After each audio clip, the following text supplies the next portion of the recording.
बिस्मिल्लाहिर्रहमानिर्रहीम। अस्सलामु अलैकुम। अल्लाह ने जैसे ही दुनिया बनाई, इसके साथ ही इसे अपने अंजाम तक पहुंचाने की कुछ निशानियां भी बता दीं, ताकि लोग इबरत पकड़ें और क़यामत से कब्ल तौबा कर लें। रसूलुल्लाह सल्लल्लाहु अलैहि वसल्लम ने क़यामत से पहले होने वाली जो निशानियां बताई हैं, इनमें से बहुत सी पूरी हो चुकी हैं, जबकि कुछ बड़ी पेशन गोइयाँ अभी ज़हूर पजीर नहीं हुई। इन पेशन गोइयों में से एक बड़ी पेशन गोई इमाम मेहदी अलैहिस्सलाम का ज़हूर है, जो क़यामत से पहले होगा। आखिरी नबी हज़रत मोहम्मद मुस्तफ़ा सल्लल्लाहु अलैहि वसल्लम ने अहदीस में ये खबर दी है कि क़यामत से पहले एक ज़माना आएगा कि दुनिया में कुफर फैल जाएगा, ज़मीन जुल्म और सरकशी से भर जाएगी, इस्लाम सिर्फ मक्का और मदीना की तरफ सिमट जाएगा। इस वक्त नबी सल्लल्लाहु अलैहि वसल्लम की बेटी सईदा फ़ातिमा की औलाद में से एक शख्स पैदा होगा जो ज़मीन को अदलो इंसाफ से भर देगा। इनकी हुकूमत तमाम रोए ज़मीन पर होगी। लिहाजा आप सल्लल्लाहु अलैहि वसल्लम ने फरमाया, दुनिया ख़त्म न होगी यहाँ तक कि अरब का बादशाह एक शख्स बनेगा जो मुझसे या मेरे घर वालों से है। इसका नाम मेरे नाम के मुवाफिक यानी मोहम्मद होगा, और इसके बाप का नाम मेरे वालिद के नाम के मुवाकिफ यानी अब्दुल्ला होगा। वो ज़मीन को अदल व इंसाफ से भर देगा, जैसे वो जुल्म व ज़्यादतियों से भरी हुई थी। इस रवायत से पता चलता है कि कुर्बे क़यामत में मुसलमानों के हाथों से हुकूमत छिन चुकी होगी, हालात बद से बदतर हो जाएंगे और हर तरफ कुफ्र व शिरक आम हो जाएगा।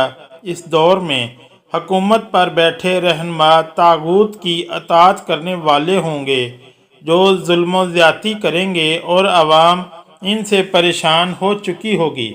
लेकिन इस तारीख दौर में एक रूह फूटेगी, बिल्कुल इसी तरह जैसे अरब ज़माना जाहिलियत में कुफ्र व शिरक किया करते थे और पूरी दुनिया में जुल्म व सरकशी का बोलबाला था। इस वक्त अल्लाह ने इंसानियत की रहनुमाई के लिए इमाम कायनात हज़रत मोहम्मद मुस्तफ़ा सल्लल्लाहु अलैहि वसल्लम को माबूस किया था। बिल्कुल इसी तरह कुर्ब क़यामत के इन बदतरीन हालात में अल्लाह इमाम मेहदी अलैहिस्सलाम को माबूद फरमाएगा। लिहाजा हज़रत जाबिर बिन अब्दुल्ला से रवायत है कि रसूलुल्लाह सल्लल्लाहु अलैहि वसल्लम ने फरमाया, वो वक्त करीब है जब अराक वालों के पास रुपए और गल्ला आने पर पाबंदी लगा दी जाएगी। आपसे पूछा गया कि ये पाबंदी किसकी जानिब से होगी, तो आपने फरमाया अजमियों की जानिब से।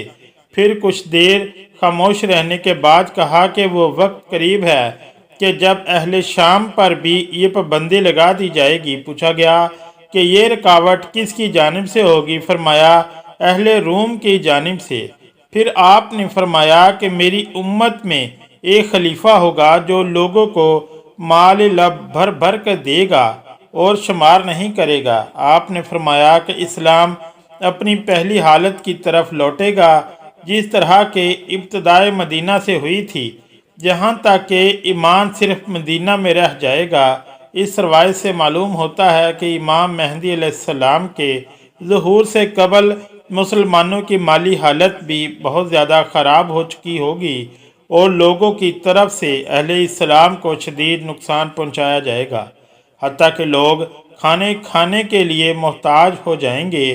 इमाम मेहदी अलैहिस्सलाम का ज़हूर कैसे होगा, इसके मुतल्लिक मुस्तदरिकुल हाकिम के अंदर एक रवायत मिलती है कि रसूलुल्लाह सल्लल्लाहु अलैहि वसल्लम ने फरमाया, ज़िलक़द के महीने में कबाइल के दरमियान में कशमकश और मायदा शिकनी होगी, लिहाजा हाजियों को लुटाया जाएगा और मिना में जंग होगी। बहुत ज़्यादा कत्ल आम और खून खराबा होगा, यहाँ तक कि अकबाए जुमरा पर भी खून बह रहा होगा।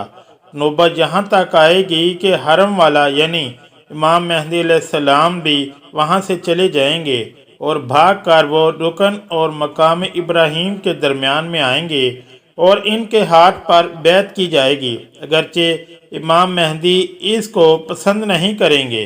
बैत करने वालों की तादाद अहले बदर के बराबर होगी।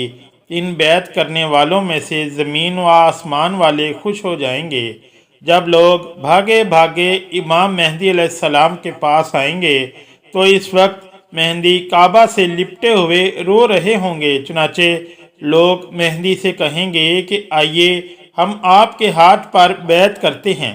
امام مہدی کہیں گے کہ افسوس، تم کتنے ہی معاہدوں کو توڑ چکے ہو اور کس قدر خون خرابہ کر چکے ہو، تو اس کے بعد نہ چاہتے ہوئے بھی وہ بیعت کریں گے۔ پھر آپ نے فرمایا، اے لوگو، جب تم انہیں پا لو تو تم ان کے ہاتھ پر بیعت کر لینا، کیونکہ وہ دنیا میں بھی مہدی ہیں اور آسمان میں بھی مہدی ہیں۔ لہذا امام زمانہ مہدی علیہ السلام کو لوگ ان نشانیوں سے پہچان لیں گے اور ان کے ہاتھوں پر بیعت کریں گے۔ آپ امت کے رہنما ثابت ہوں گے۔ دراصل امام مہدی علیہ السلام کے ظہور سے قبل ہی کچھ نشانیاں پوری ہو چکی ہوں گی، جن میں دجال کا خروج، سورج کا مغرب سے طلوع ہونا، مشرق ایک عظیم آگ کا نکلنا، جن کی پیشن گوئیاں حضرت محمد صلی اللہ علیہ وسلم نے احادیث میں کی ہیں۔ لہذا ان نشانیوں کے پورے ہو جانے کے بعد مسلمان خود اس انتظار میں ہوں گے کہ اس امت کو نجات دلانے والا وہ رہنما قریب ہی آنے والا ہے۔ احادیث شریف میں امام مہدی علیہ السلام کا حلیہ اور شکل و شبہ تفصیل سے بیان ہوا ہے۔ لہذا حضرت ابو سعید خدری رضی اللہ تعالی عنہ سے روایت ہے کہ رسول اللہ صلی اللہ علیہ وسلم نے فرمایا، مہدی میری اولاد میں سے ہوں گے، روشن و کشادہ پیشانی اور اونچی ناک والے، اور روئے زمین کو عدل و انصاف سے بھر دیں گے۔ جس طرح وہ ظلم و ستم سے بھری ہوئی تھی، وہ 7 برس تک زمین پر برسر اقتدار رہیں گے۔ ایک روایت میں آتا ہے کہ امام مہدی علیہ السلام کے چہرے مبارک کی رنگت عربی اور جسمانی ساخت اسرائیلی ہوگی۔ جب امام مہدی علیہ السلام کا ظہور ہوگا، اس وقت حضرت عیسیٰ علیہ السلام بھی آسمان سے نازل ہو چکے ہوں گے۔ حضرت عیسیٰ علیہ السلام اللہ کے برگزیدہ نبی تھے، جنہیں آپ کی زندگی میں ہی آسمان پر اٹھا لیا گیا تھا۔ ایک پیغمبر ہونے کے باوجود عیسیٰ علیہ السلام امام مہدی کے پیچھے نماز ادا کریں گے۔ لہذا روایتوں میں آتا ہے کہ صبح کی نماز کے وقت دمشق کی مسجد کے مشرقی مینار پر عیسیٰ علیہ السلام نازل ہوں گے۔ وہ اس وقت دیکھیں گے کہ حضرت امام مہدی علیہ السلام نماز شروع کرنے والے ہیں۔ امام مہدی بھی محسوس کریں گے کہ عیسیٰ علیہ السلام کا نزول ہو چکا ہے، لہذا امام مہدی پیچھے ہٹیں گے تاکہ عیسیٰ علیہ السلام آگے آ کر امامت کروائیں، لیکن حضرت عیسیٰ علیہ السلام انہیں آگے کر دیں گے اور امام مہدی کے پیچھے نماز پڑھیں گے۔ اس کے بعد حضرت امام مہدی حضرت عیسیٰ علیہ السلام کے ساتھ ایک لشکر سمیت روانہ ہوں گے اور دجال سے جنگ کریں گے اور اسے قتل کر دیں گے، اور اس کے بعد بیت المقدس کی فتح ہوگی۔ اہل تشیع عقیدہ کے مطابق امام مہدی علیہ السلام پیدا ہو چکے ہیں اور آپ امام حسن بن علی عسکری کے بیٹے ہیں، جو امام علی اور حضرت فاطمہ کی اولاد میں سے تھے۔ نیز امام مہدی اب غیبت میں ہیں اور زندہ ہیں، یعنی ان کی عمر حضرت خضر اور عیسیٰ علیہ السلام کی طرح بہت لمبی ہے اور وہ قیامت کے نزدیک ظاہر ہوں گے۔ اگر آج کی اسلامی ویڈیو اچھی لگی تو چینل کو لائک اور سبسکرائب ضرور کریں۔ شکریہ۔ اللہ حافظ۔